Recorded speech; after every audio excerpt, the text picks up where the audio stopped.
flesh and lived among us. I love this picture from the St. John's Bible that depicts that very verse, John 1:14, and the Word became incarnate flesh and dwelt among us. And I love the artist's depiction because the golden Christ seems to step forth from the chaos of the darkness as pure light. Jesus is the light of the world who comes to us. And I read that the actual texture behind Christ's head was actually taken from actual images taken by the Hubble Space Telescope. Isn't that cool? God, who created the heavens and the earth, created the universe, took on flesh. But what does it mean, this incarnation? And why is it good news? I'm going to show you just a brief video. It's a little under 4 minutes. And boys and girls, if you could come up to the right here by the baptismal font, I have something to give you afterwards. Why is it good news? Let's just watch a brief video. It's simply called, and you can just come on up, The Man and the Birds. Let's watch. Let me tell you a story about a man, a good man, a family man. Oh, he was not a Scrooge. He was kind, generous, and upright in his dealings with others. But he just didn't believe all that incarnation stuff which the churches proclaim at Christmas time. It just didn't make sense, and he was too honest to pretend otherwise. He just couldn't swallow the Jesus story about God coming to earth as a man. "I'm truly sorry to distress you," he told his wife, "but I'm not going with you to church this Christmas Eve." He said he'd feel like a hypocrite, that he'd much rather just stay at home, but that he would wait up for them. Shortly after the family drove away in the car, snow began to fall.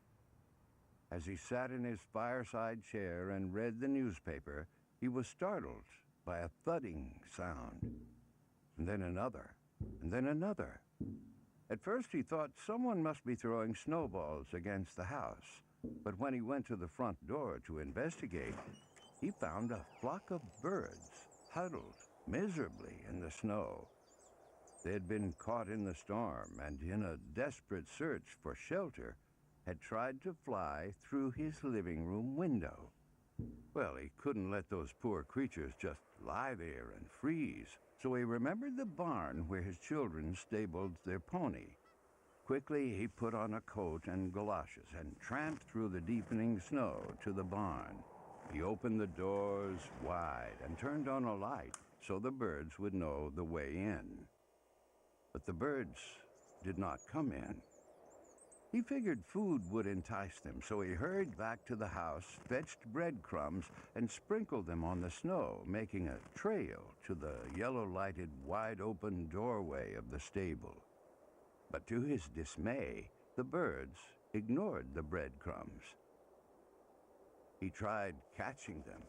He tried shooing them into the barn by walking around them and waving his arms, but instead they scattered in every direction, except into the warm, lighted barn. And then he realized they were afraid of him. To them, he reasoned, I'm a strange and terrifying creature. If only I could think of some way to let them know that they can trust me, that I'm not trying to hurt them, but to help them. But how? And he thought to himself, if only I could be a bird and talk to them and mingle with them and speak their language and tell them not to be afraid, then I could show them the way to the safe, warm barn. But I would have to be one of them so they could see and hear and understand. At that moment, the church bells began to ring. The sound reached his ears above the sounds of the wind, and he stood there, listening to the bells, pealing the glad tidings of Christmas. And he sank to his knees in the snow.